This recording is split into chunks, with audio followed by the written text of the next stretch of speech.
Recap மட்டும் பார்ப்போம் இந்த பேஜ். ஒளி என்பது ஒரு வகை ஆற்றல். அது எந்த வடிவில் பரவுகிறதுன்னா அலை வடிவில் பரவுகிறது. ஒளி செல்லும் பாதை ஒளிக்கதிர். ஒளிக்கதிர்களுடைய தொகுப்பு ஒளிக்கற்றை அப்படின்னு அழைக்கிறாங்க. ஒளி மூலங்களுக்கு எடுத்துக்காட்டு எதுன்னு பார்த்தீங்கன்னா சூரியன், விண்மீன்கள் இதெல்லாம் ஒளிரக்கூடிய ஒளி மூலங்கள்.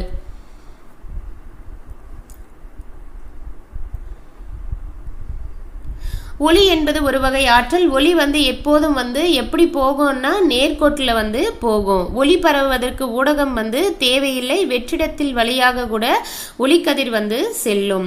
காற்றில் அல்லது வெற்றிடத்தில் ஒளியினுடைய திசைவேகம் எவ்வளோன்னு பார்த்தீங்கன்னா c is equal to 3 × 10⁸ மீட்டர்/வினாடி. ஒரு வாட்டி ரீகேப் பார்ப்போம்.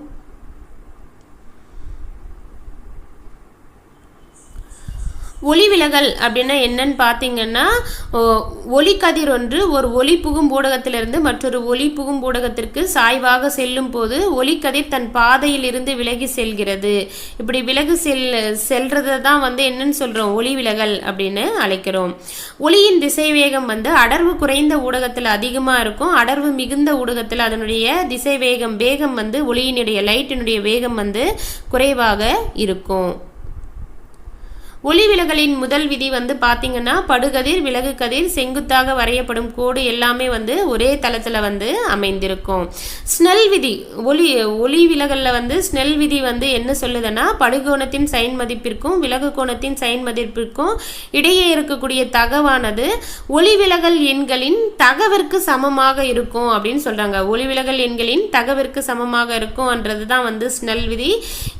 sin I divided by sin R is equal to mu2 divided by mu1.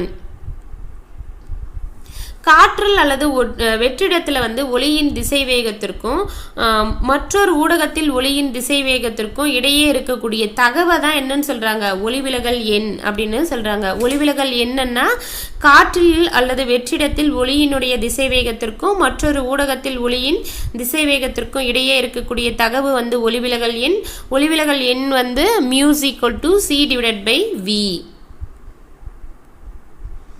ஒளியின் திசை வேகமானது ஒளிவிலகல் எண் அதிகமாக இருக்கிற இடத்துல குறைவாக இருக்கும். ஒளிவிலகல் எண் குறைவாக இருக்கிற இடத்துல அதிகமாக இருக்கும்.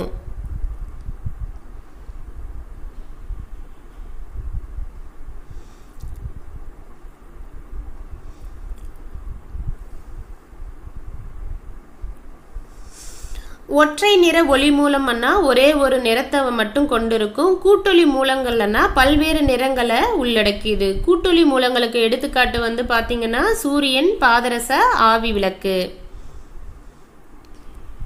நிறப்பிரிகை அப்படின்னா என்னன்னு பார்த்தீங்கன்னா வெள்ளொளி வெண்மையான வெளிச்சமானது கண்ணாடி அல்லது நீர் போன்ற ஒளிப்புகும் ஊடகத்தில் படும்போது விலகல் அடைந்து ஒளி விலகல் ஏற்பட்டு பல்வேறு நிறங்களில் ஒவ்வொரு நிறமாக தனித்தனியாக பிரிகை அடையும். அதை தான் நிறப்பிரிகை அப்படின்னு அழைக்கிறாங்க.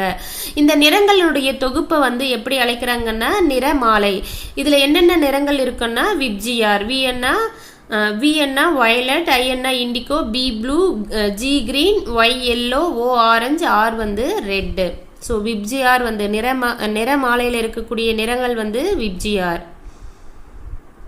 கண்ணுறு ஒளியில சிவப்பு நிறம் மிக குறைந்த விலகு கோணத்தை கொண்டிருக்கும். ஸோ சிவப்பு நிறம் மிக குறைந்த விலகு கோணத்தையும் ஊதா நிறம் பார்த்தீங்கன்னா மிக அதிகமான விலகு கோணத்தை கொண்டிருக்கும்.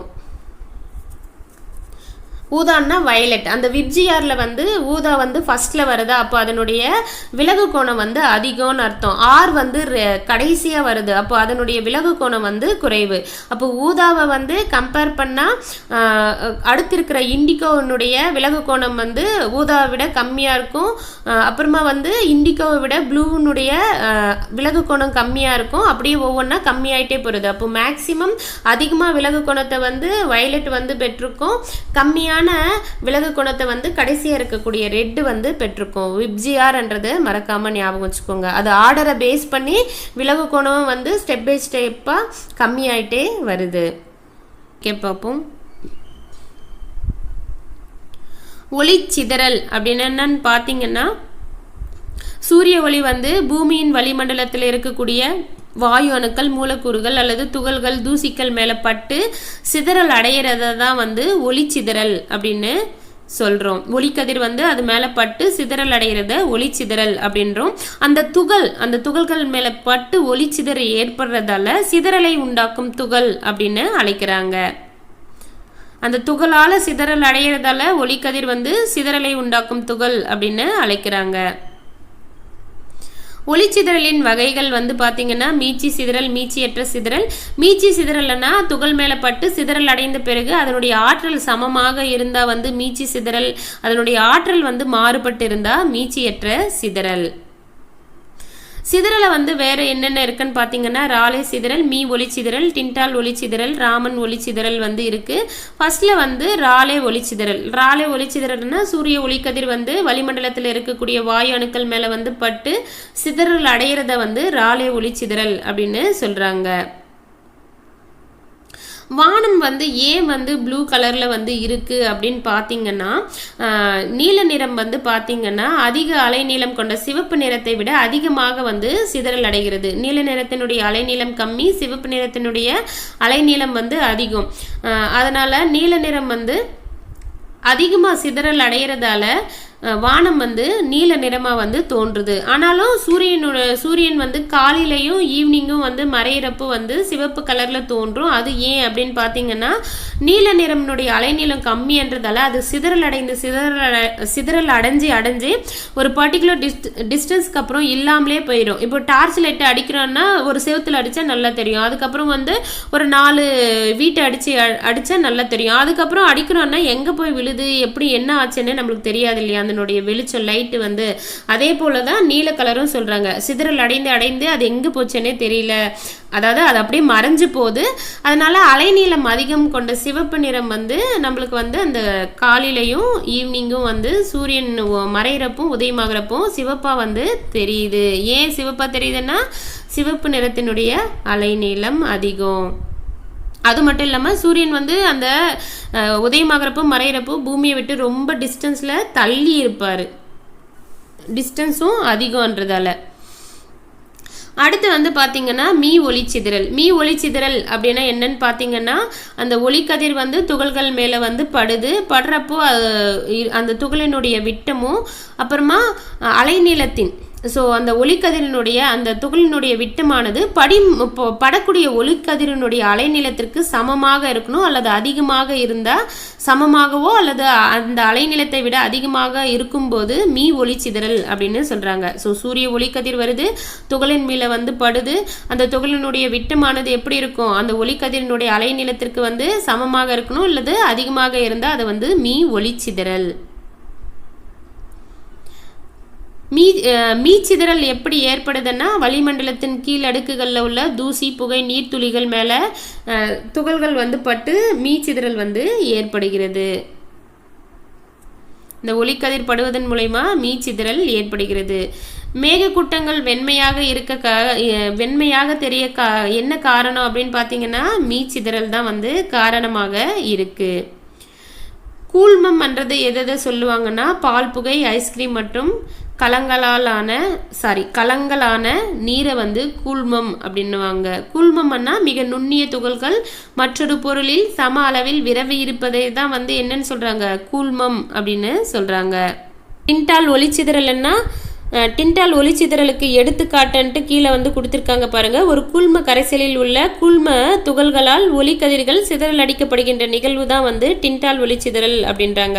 அப்போ டின்டால் ஒளிச்சிதறல் என்னன்னா, சூரியன்ல ஒரு ஒளி வந்து வருது, தூசுக்கள் நிறைந்த ஒரு அறையின் சாளரத்தின் வழியே நுழையும் போது ஒளிக்கற்றையின் பாதை வந்து நமக்கு தெளிவாக வந்து தெரியும். அறையில் உள்ள எப்படி தெரியுதுன்னா, அந்த அறையில் இருக்கக்கூடிய காற்றில் கலந்திருக்கக்கூடிய தூசிக்கல்ல வந்து சூரியனுடைய ஒளிக்கற்றையானது பற்று சிதறல் அடிக்கப்படுறதால நம்மளுக்கு வந்து அந்த சூரியன் வரக்கூடிய பாதை வந்து புலனாகிறது. இதுதான் வந்து டின்டால் ஒளிச்சிதறல். ராமன் ஒளிச்சிதறல் அப்படின்னு பார்த்தீங்கன்னா ஒளிக்கதிர் வந்து தூய திரவங்கள் அல்லது ஒளி புகும் தன்மை கொண்ட திண்மங்களில் உள்ள துகள்களோடு இடைவினை புரிவதன் காரணமாக ஒளிக்கதிரினுடைய அலைநீளம் அல்லது அதிர்வெண்ணில் மாற்றங்கள் ஏற்படக்கூடிய நிகழ்வு தான் என்னன்னு சொல்றாங்க, ராமன் ஒளிச்சிதறல். ராலே வரிகள் அன்ட்டு எதை சொல்லுவாங்கன்னா படுகதிரின் அதிர்வெண்ணுக்கு சமமான அதிர்வெண் கொண்ட நிறமாலை வரிகளை வந்து ராலே வரிகள் அப்படின்னு சொல்லுவாங்க. புதிய அதிர்வெண் கொண்ட நிறமாலை வரிகளை வந்து ராமன் வரிகள் அப்படின்னு சொல்லுவாங்க. படுகதிரின் அதிர்வெண்ணை விட குறைவாக அதிர்வெண் கொண்ட நிறமாலை வரிகளை வந்து ஸ்டோக் வரிகள் என்றும், படுகதிரின் அதிர்வெண்ணை விட அதிகமான அதிர்வெண்ணை கொண்ட நிறமாலை வரிகள் வந்து ஆன்டி ஸ்டோக் வரிகள் அப்படின்னுட்டும் சொல்லுவாங்க. ஆன்டிங்கெல்லாம் இப்போ அதிகம் இல்லையா, அப்போ அதிகமான அதிர்வெண்ண ஆன்டி ஸ்டோக் வரிகள் அப்படின்ற மாதிரி ஞாபகம் வச்சுக்கோங்க. லென்ஸுகள் வந்து பார்ட் 2ல வந்து பார்ப்போம். தேங்க்யூ.